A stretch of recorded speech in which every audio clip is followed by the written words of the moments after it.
Good evening. This is UTV Live at 6. The news agenda again dominated by the resignation of Ian Paisley. The DUP faithful deny they stabbed their leader. Peter Robinson is the strong favourite to take over. As the party warns, there'll be a new relationship with Sinn Féin.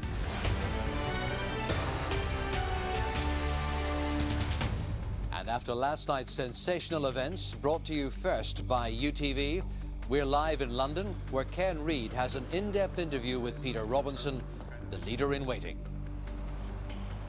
And we're live here in Ballymena with a series of reports in the wake of Ian Paisley's decision to go. And you'll also hear the views of the nationalist community. How will they remember Ian Paisley? But that's not the only big story we have for you tonight, because we're back live at Victoria Square. Good evening. Victoria Square gets its official VIP opening very shortly in just a couple of hours' time. In the programme tonight, we'll be looking at the impact, the economic impact of this centre on Belfast and its area, and also we'll look ahead to what shoppers can expect tomorrow morning. Linda Bryan's live at Victoria Square later. 24 hours after Ian Paisley first revealed on UTV that he is to step down as First Minister and leader of the DUP, the political fallout continues. Today, the DUP rejected claims that party members forced the resignation on him. Well, you'll hear shortly from Peter Robinson, the man tipped to take over. But first, this report from David Morgan. Dr. Paisley. Dr. Paisley. Any chance of a word? Arriving for work at Parliament buildings, Ian Paisley was saying nothing this morning. He'd done his talking last night when he exclusively told UTV of his plans to step down as both First Minister and DUP leader. There's been much speculation about the timing and the nature of his departure from high office, but the DUP has been robust in rejecting claims that he'd been ousted by some backroom coup. Dr. Paisley has decided to go. It's his decision. I think it's a sad decision in many respects for the people of Northern Ireland. He's given great service to the people of Northern Ireland, but I also think that it's good for himself because he has given so much service to politics that he's able to do some of the other things that he wishes to do. However, many at Stormont believe the party did have a hand in his going. The DUP is Ian Paisley. It has been right from the beginning. The manner of his going has clearly not been entirely of his choosing. There have been other events, but clearly his colleagues have forced his hand, and I think that raises serious questions as to which of them can now pull the party together. Ian Paisley's departure means an end to his partnership with Martin McGuinness. The Chuckle brothers will no longer be the face of government. A new regime will soon be in place, but the remaining half of the duo says the work will go on. I don't know what people will do, or indeed who the personalities will be who will come into these positions. That has to be decided by the DUP. It's no big deal to me. I am only really interested in working with people who are prepared to do the business, who are prepared to do the work.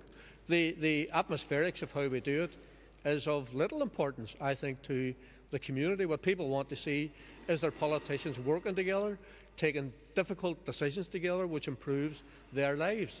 Meanwhile, here at Stormont, those speculating on who will succeed Ian Paisley as party leader have placed Peter Robinson firmly in that position as a natural choice.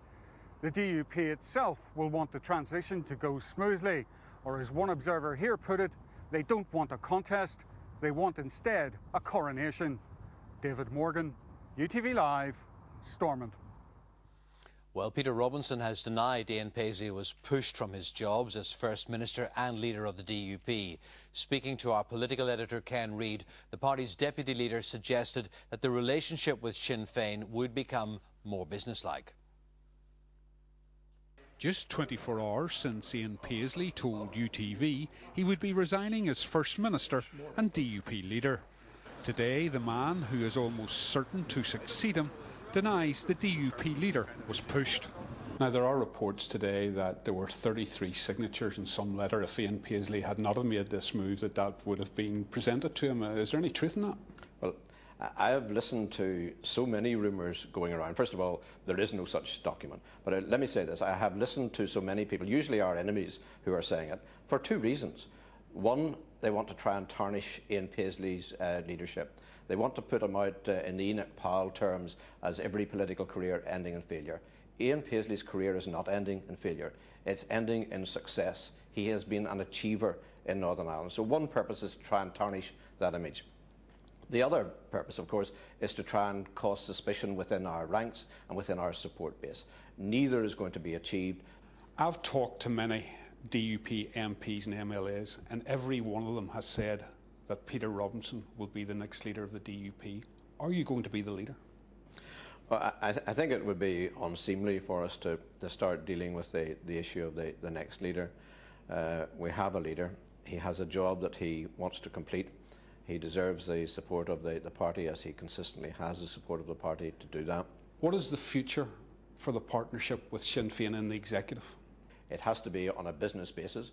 None of my parliamentary colleagues, Ian included, will be going off on fishing trips with Martin McGuinness, and none of us will be sending the love letters to any Sinn Féin.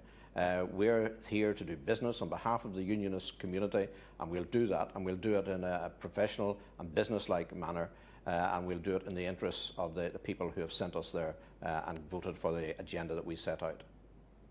Meanwhile, in the House of Commons, the Prime Minister paid tribute to Ian Paisley. I had the privilege of phoning him last night and thanking him for the work that he'd done as First Minister, but I hope the whole House will join me in not only remembering that he's served 40 years in this House, but he's played a historic role in the peace settlement in Northern Ireland. The Prime Minister hopes to meet Ian Paisley shortly. Ken Reid, UTV Live, Westminster. Well, Ken joins us now from our Westminster studio. Ken, Peter Robinson not showing his hand there, but did you get the impression that you were speaking to the leader in waiting? I don't have any doubt about it. If you consider what's happened, particularly since the power-sharing executive was set up again, Peter Robinson was Minister of Finance. He's been seen by most people as successful. I think in terms of becoming the next leader sometime in May, Peter Robinson, to all intents and purposes, is a shoo-in. How realistic is it to expect that there will be a challenger? I don't think there'll be a challenger, but I think that what's likely to happen is Nigel Dodds is likely to become the deputy leader now and probably move into Peter Robinson's job in the Department of Finance. Now, Nigel Dodds is 10 years younger than Peter Robinson, and I suppose you could argue Peter Robinson's 59. You could argue that Peter Robinson's likely to do out the rest of this 3-year term, perhaps another one, and then it's likely that Nigel Dodds would succeed him if things work as leader of the DUP and as First Minister.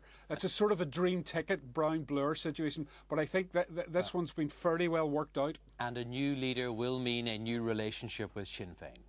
I think Sinn Féin realise that. I think that the DUP grassroots are saying they didn't like the Chuckle Brothers aspect of things, and I think we're likely, as Peter Robinson said in the interview with me, to make it more business-like. But that doesn't mean that the executive in any way will be in trouble. I think that they will get on with the business, but I don't think we're going to get those pictures that have so amazed us over the past months. Ken Reid, live at Westminster. Thank you.